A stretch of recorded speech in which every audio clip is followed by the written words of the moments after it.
Copa União, segunda edição da Copa União, com um regulamento diferente. Um regulamento que previa 3 pontos para o vencedor, não mais 2 pontos. E em caso de empate, tinha uma disputa de pênaltis para ver quem ficava com o segundo ponto. Então, se empatasse, era 1 ponto para cada um e 1 ponto extra para quem ganhasse a disputa de pênalti. Então você podia sair com 3, com 2 ou com 1 ponto, ou com 0 ponto da partida.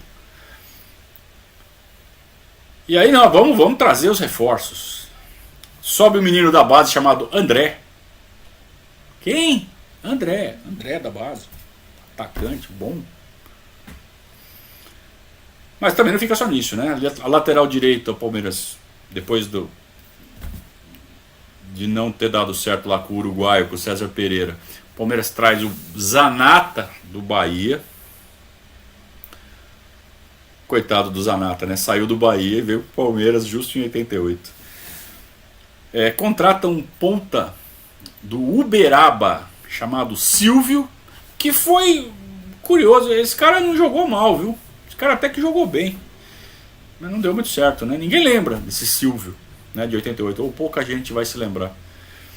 E traz o centroavante do Santo André, chamado Gaúcho, que também tinha feito lá os seus golzinhos ali no Campeonato Paulista, mas tinha chamado atenção, nada. Então esses foram os reforços do Palmeiras para o Campeonato Brasileiro. Nada empolgante, né? O cara que tinha mais projeção nacional ali era o Zanata. Imagina, o Zanata, lateral direito do Bahia. Tudo bem, acho que ele tinha até ido para a seleção. Ou, enfim, tinha tido algum destaque.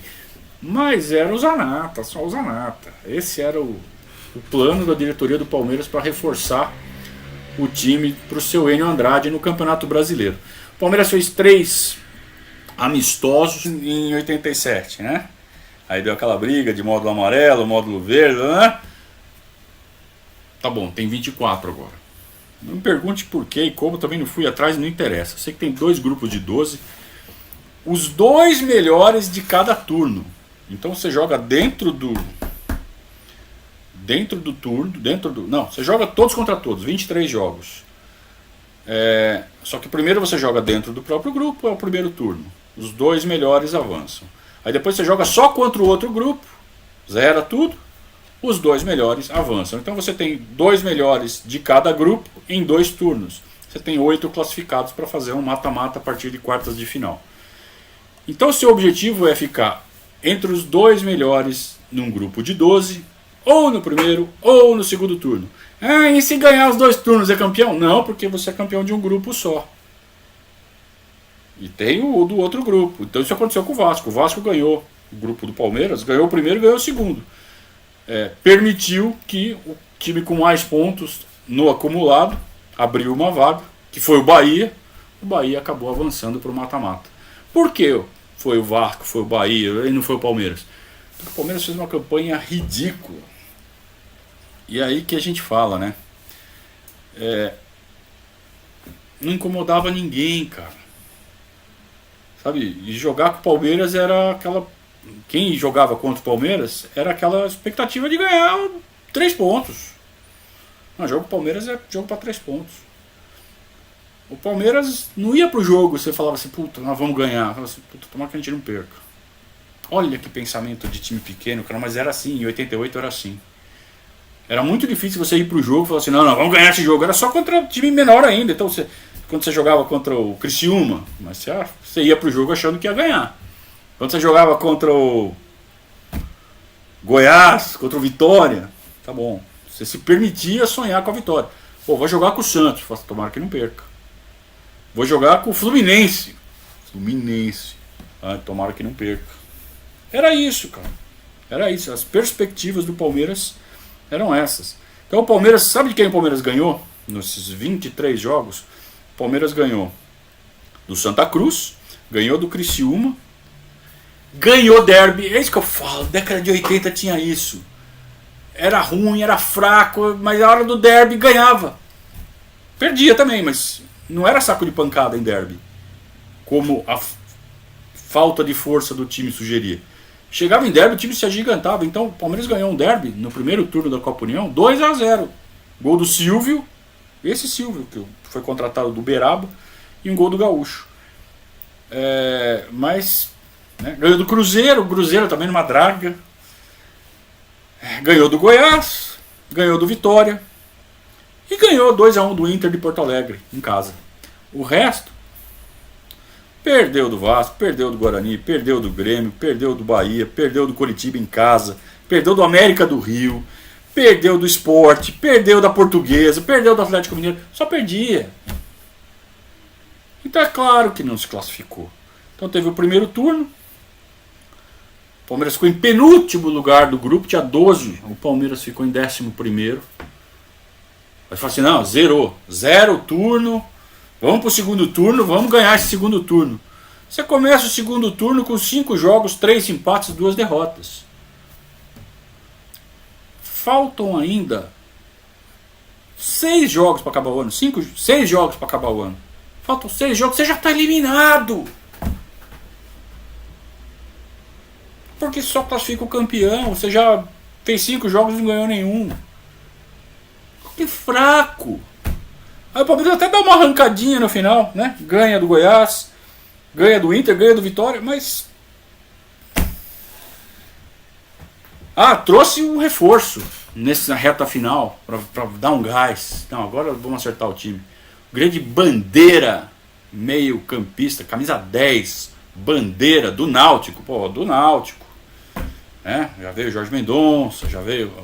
Traz o Bandeira. Eu nem lembrava de onde ele tinha vindo, tive que pesquisar. Veio do Náutico. E acaba o ano. Acaba o ano do Palmeiras em dezembro. O Palmeiras empata com o Fluminense sem nem menor chance. Tá jogo melancólico. Aliás, uma sequência de jogos melancólicos, né? E o Palmeiras passa um ano sem nada. A única coisa que fez a gente sorrir nesse ano foi um jogo ainda no comecinho do segundo turno, num daqueles 3 empates, em que o Palmeiras foi jogar com o Flamengo no Maracanã e saiu na frente ainda, o jogo da Globo, sai na frente com o gol do Mauro Van Basten. E o Flamengo também numa draga, hein? E aí já aos 40 e pouco do segundo tempo, a gente estava ganhando do Flamengo no Maracanã, eu não acreditava. Não por o Flamengo tá lá com um grande time. Não era ruim, hein? O Flamengo tinha Aldair, tinha Bebeto, tinha o Zinho, tinha o Leonardo. Não era... Vamos escalar esse time do Flamengo? Vamos lá. Vamos buscar.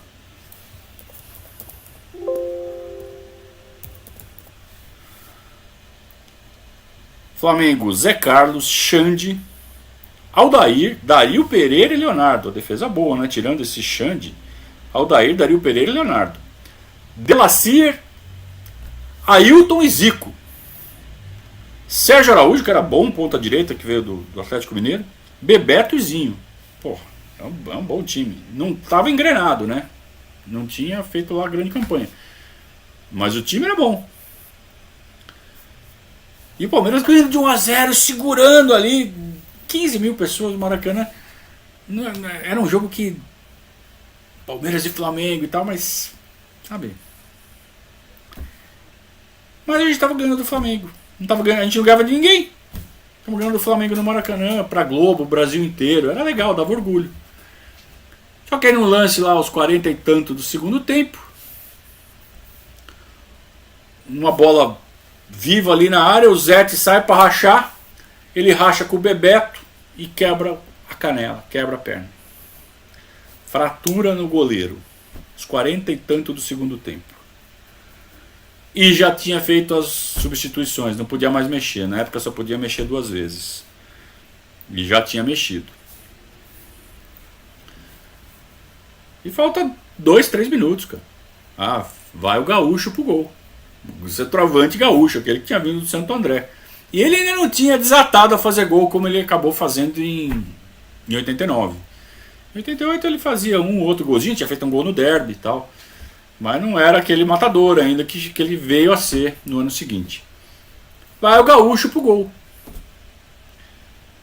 E, porra, o Palmeiras tá sem goleiro, tá com atacante no gol. O Flamengo vai com tudo pra cima, bola na área, bola alta. Os caras fizeram um gol de bola alta, né? E o Gaúcho não teve a menor culpa. E aí empatou 1-1. Como eu mencionei com vocês, o jogo, quando empatava, ia pra disputa de pênaltis. O que valia a disputa de pênaltis? Valia 1 ponto. Pra quem já tava, né? Mas vamos ganhar esse ponto, disputa de pênaltis. E, porra, disputa de pênalti, a gente para ver disputa de pênalti até de Copa São Paulo, quando joga o Alecrim com o, né? Com não sei quem. Pô, disputa de pênalti na Globo, Brasil inteiro, Palmeiras e Flamengo no Maracanã. Todo mundo vai ver. E começa a sair gol. Aí bate o Aldair e o Gaúcho pegou. Mas pegou pegando mesmo. Acho que não tem palmeirense que não viu essa disputa de pênaltis na internet ainda, né? Então é um dos vídeos mais populares, né, dos vídeos antigos do Palmeiras. O Bandeira errou o pênalti pro Palmeiras, voltou a ficar empatado. Bandeira. E aí foi bater o Zinho, nosso Zinho, que ainda era do Flamengo. Acho que ele usava bigode ainda naquela época. Foi lá o Zinho, o Gaúcho pegou, aí foi o Heraldo, um lateral, um zagueiro que o Palmeiras trouxe do Cruzeiro, também horroroso. Bateu e fez e o Palmeiras ganhou. Então essa foi foi uma puta comemoração, puta orgulho pra torcida do Palmeiras, reportagens, né, pelo inusitado do atacante estar defendendo o pênalti. Durou ali uma euforia de uns 3 dias, tu só falava de Palmeiras e Gaúcho, depois passou, depois voltou ao normal. Então, assim, foi um ano que o Palmeiras teve um dos números mais expressivos de jogadores diferentes entrando em campo. E olha que foram poucos jogos. Foram campeonatos curtos. Ao todo, contando amistoso, contando tudo, o Palmeiras jogou 59 vezes. Então vamos lá, vamos contar. Lá em 82, Hélio Cheiro de Gol, pai do Bernardo. Ainda tem. Põe o Hélio de centroavante aí. Não, jogamos com o Célio, jogamos com o Bizu, jogamos com o Hélio, Rodinaldo. Olha que ano horroroso. Aí só no final que deu certo com o Gaúcho, né?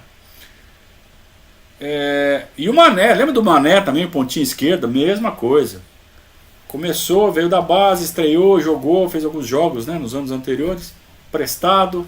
Chama o Mané de volta, né? Porque o Ditinho Souza é dose, o Mauro Van Basten é dose. Aí joga o Mané também, não dá certo.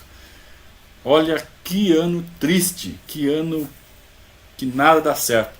Assim, marcado pelas estreias do Tonhão e do Veloso, mas ninguém lembrava. Quem que terminou o ano de 88 e falou assim, pelo menos agora a gente tem o Tonhão e o Veloso? Nada disso. Nada disso. Então, assim, 88 foi um ano horroroso, um ano que não aconteceu nada, um ano que a gente não deu nem sinal de vida. Sabe, o Palmeiras está em coma. O Palmeiras estava em coma em 1988 e permaneceu em coma. Só foi sair desse coma realmente no começo de 89, quando a diretoria, aí sim, traz um pacotão de jogadores para reforçar um time que, se você olhando no papel, tinha vários furos, mas tinha jogadores importantes, né? Então você tinha o Gerson Caçapa, você tinha o Lino, você tinha o Edu Manga, você tinha o Gaúcho, você tinha o Toninho na zaga, que era um bom zagueiro da base, que estava subindo, estava cada vez melhor. Então o Zete no gol, estava catando muito. Só que quando ele machuca, quebra a perna, ele nunca mais volta. Ou ele até faz alguns jogos, mas ele perde completamente o moral e dá espaço aí sim para o surgimento do Veloso. E o Palmeiras vai trazer no começo do ano o Leão, né? Demite seu Enio, traz o Leão em começo de carreira como técnico, ele tinha sido técnico do Sport. E o Leão faz um ótimo trabalho com esses jogadores que formam a base do time 89, mais os reforços que chegam. Então chegam uns reforços bem importantes para o Palmeiras em 89.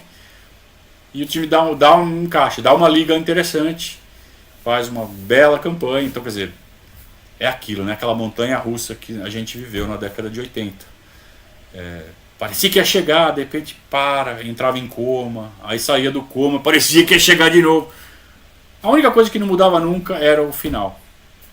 Perdia. Que dureza, senhores! Que dureza! Esse russo era uruguaio, disse o Dinho. Isso mesmo, era uruguaio, exatamente. Isso, entre outras coisas, que a gente está fazendo isso, né? Para quem não conhece, conhecer detalhes de como foi. Todo mundo só sabe, o Palmeiras ficou tempão sem ganhar, mas por quê? Então a gente está explicando pedaço por pedaço, né? Como foi, como o Palmeiras foi tratado pela diretoria. Então, alguns anos foi bem tratado e não ganhou porque não ganhou por causa da pressão, não ganhou porque tinha times mais fortes. Em outros anos, como esse de 88, não deu nem pro cheiro, não deu nem para começar. E doía. E quem matou a charada aqui foi o Jefferson. Ele falou assim: o grande mal do Palmeiras é não ter dirigentes. Realmente, o Palmeiras teve uma carência muito grande de boas pessoas nos seus quadros de associado. O Palmeiras teve grandes diretores nas décadas de 60, 70, e de repente virou uma coisa tão gigantesca que atraiu a ganância de alguns sujeitos bem desqualificados, e o resultado foi esse. Mas isso não é privilégio nosso não, né? Isso acontece com vários clubes.